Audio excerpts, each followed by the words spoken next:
You open your phone, perhaps just for a moment to feel connected. You scroll through a feed of smiling faces, beautiful destinations, and celebratory announcements. But when you lock your screen and put the phone down, the feeling you're left with is not connection. It's a quiet, heavy sense of inadequacy. You log off feeling more alone and somehow further behind than you did before. Your friend's good news, the promotion, or the engagement doesn't just feel like their success. On some level, it stings, feeling uncomfortably like your own personal failure. If this experience is familiar, you've likely asked yourself a painful question. Why does seeing other people's success on social media make me feel so bad about my own life? It's easy to turn this question inward, to blame yourself for being envious, ungrateful, or insecure. But what if this feeling isn't a character flaw? What if it's a predictable and universal psychological pattern, a trap that our modern world has laid for our ancient brains? You are not broken for feeling this way. You are simply human, caught in a powerful loop known as the social comparison trap. Understanding this trap is the first step to freeing yourself from its grip, allowing you to protect your peace and focus on your own unique path. To understand this trap, we need to look at a fundamental aspect of human nature explained by what psychologists call social comparison theory. At its core, the theory states that our brains are naturally wired to evaluate ourselves by comparing ourselves to others. This is not a new phenomenon. It is an ancient survival mechanism. For our ancestors, knowing where they stood in the social hierarchy was crucial for survival. It influenced their access to resources, mates, and safety. So this instinct to measure ourselves against the people around us is deeply ingrained. It's an automatic, often unconscious process. In the past, our comparison group was relatively small: our family, our neighbors, the people in our village. We compared ourselves to real three-dimensional humans with visible flaws and struggles. But the digital age, and specifically social media, has supercharged this natural tendency in a way our brains were never designed to handle. Instead of comparing ourselves to a handful of real people, we are now comparing ourselves to thousands, even millions of carefully curated online personas. We are no longer comparing our real lives to their real lives. We are comparing our behind-the-scenes footage to their highlight reel. Social media presents a distorted and unrealistic version of reality. It's a gallery where every photo is a masterpiece, every announcement is a victory, and every moment is a perfectly staged scene. This constant exposure to the best-case scenarios of everyone else's life creates a perfect storm for our comparison-driven brains. It can lead to persistent feelings of envy, a corrosion of our self-esteem, and a chronic nagging feeling that we are somehow falling behind in the race of life. The trap isn't that we compare. The trap is that we compare our messy, complex reality to a seamless digital fantasy. One of the most immediate and visceral ways this pattern shows up is feeling a pang of jealousy when a friend announces a major life event. A close friend posts photos of their beautiful wedding, a colleague announces a big promotion, or a relative shares pictures from a breathtaking vacation. Your first conscious thought might be, "I'm so happy for them." But underneath that, you might feel a knot in your stomach, a subtle drop in your own mood. This isn't because you're a bad friend or a secretly malicious person. It is the sound of your brain's automatic comparison meter firing. It is instantly measuring their milestone against your own progress. If you are single, their wedding can feel like a spotlight on your relationship status.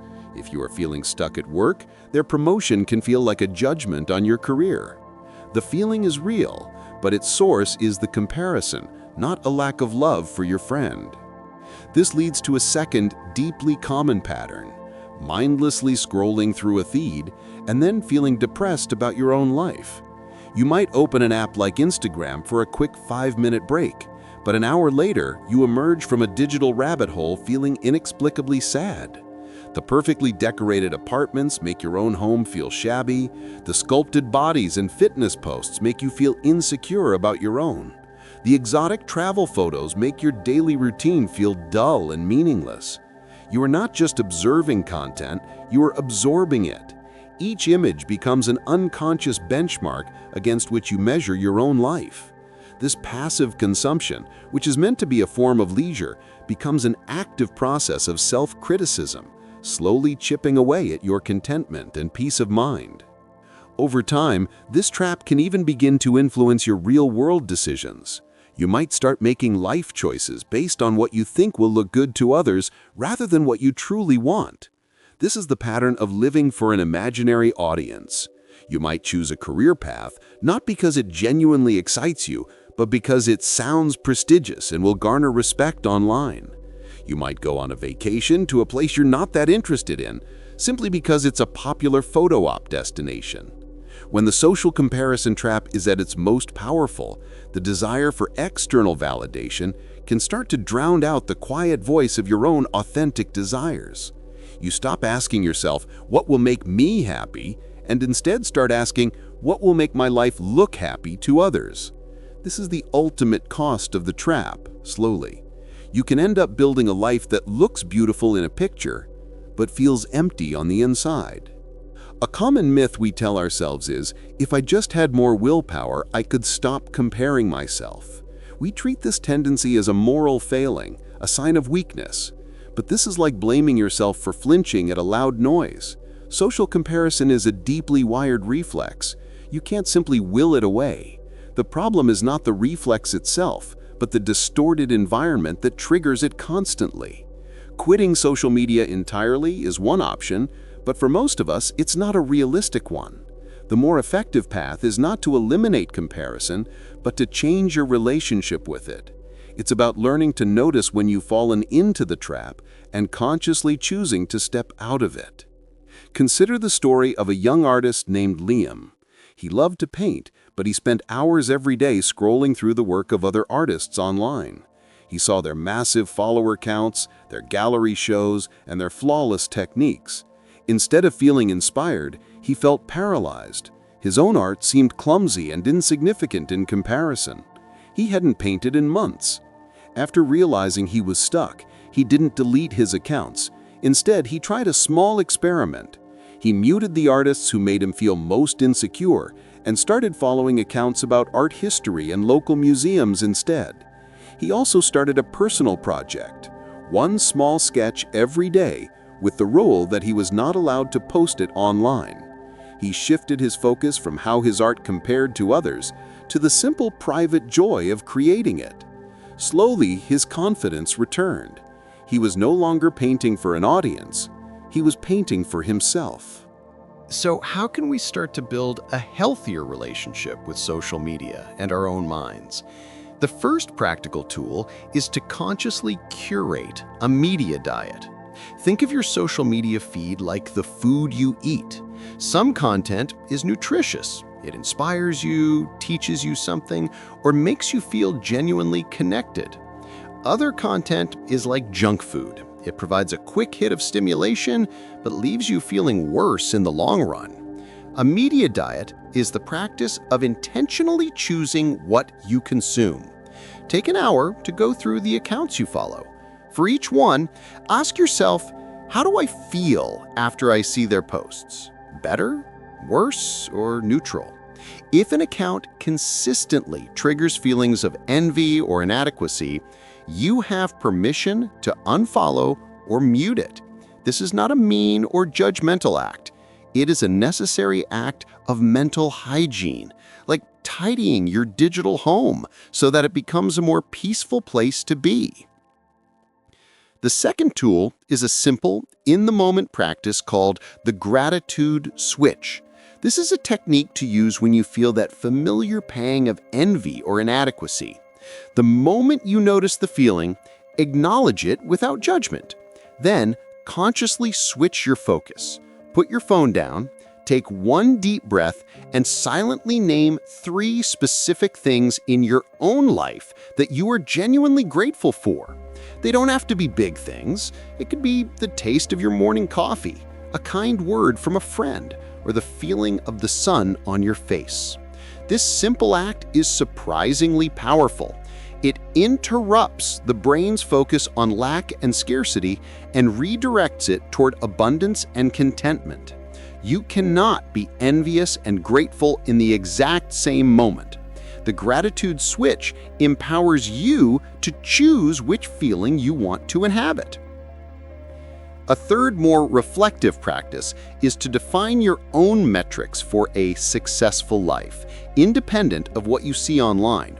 The social comparison trap gets its power from a set of externally defined goals: the perfect body, the luxurious vacation, the high-status job.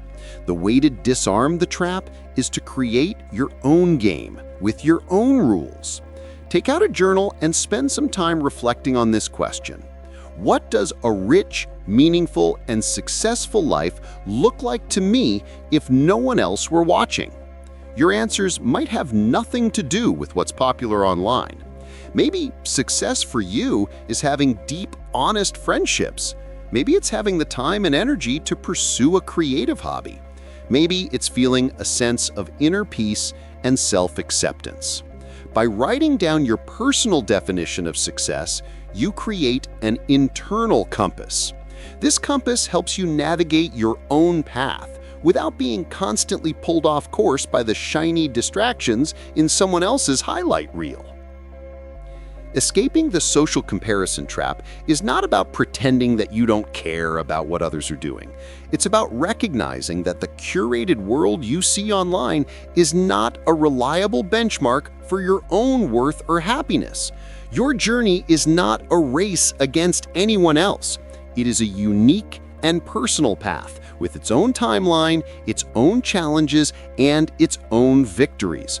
The only person you should ever compare yourself to is the person you were yesterday. Are you a little kinder, a little braver, a little more honest with yourself? These are the metrics that truly matter. As you move forward, try to bring a gentle awareness to your digital habits. Notice how you feel before you open an app and how you feel after you close it. That information is a valuable guide. You have the power to curate your digital world so that it serves you rather than drains you. You have the power to define your own version of a life well lived. What is one metric for a good life that is truly your own, independent of what you see online?